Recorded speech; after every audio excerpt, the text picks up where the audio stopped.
train and have knowledge creation from those local communities to basically build their own model from scratch.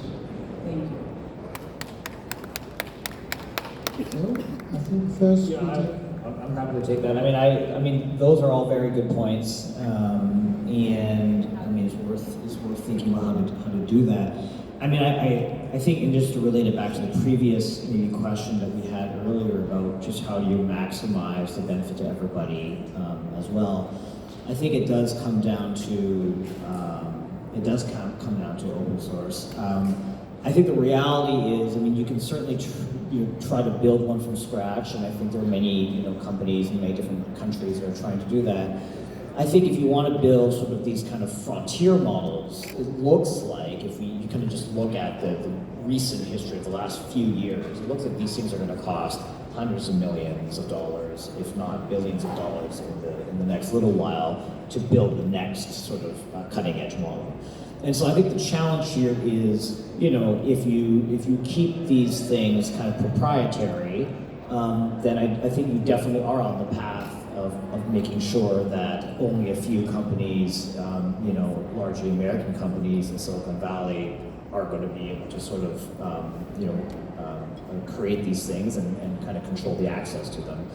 I think if you kind of look at an alternate path where you're kind of accepting closed models as well as open ones, then you do have a better chance of being able to democratize these technologies for the benefit of as many communities as possible. I think that's obviously not as great an answer as trying to build a model from the ground up in a given community, and I very much agree with that sentiment. But my understanding is that just in terms of the level of compute and the amount of data and infrastructure that we require to build these models, it'd be a very challenging thing to do with limited resources.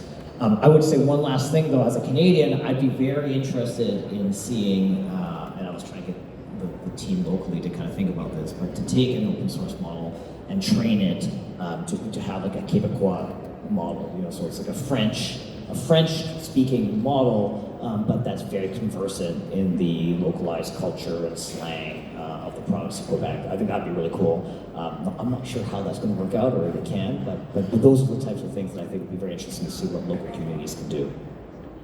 Thank you. Second question. I think there's a definite need to make sure that sources of knowledge are varied, that we are not just always taking knowledge from one place and it's good for all of us. We have to be generators of the knowledge that is appropriate for our context. But I also know that it's easier said than done, but it's something that we have to constantly try and achieve, try and do. And again, I would say policies are important to encourage an ecosystem where people see themselves as creators of knowledge and to use whatever possibilities they have to begin that journey. They will not get everything right at the same time, but it has to start somewhere, and there's a need to persist in order for us to really get the critical mass that is needed. Thank you. So perhaps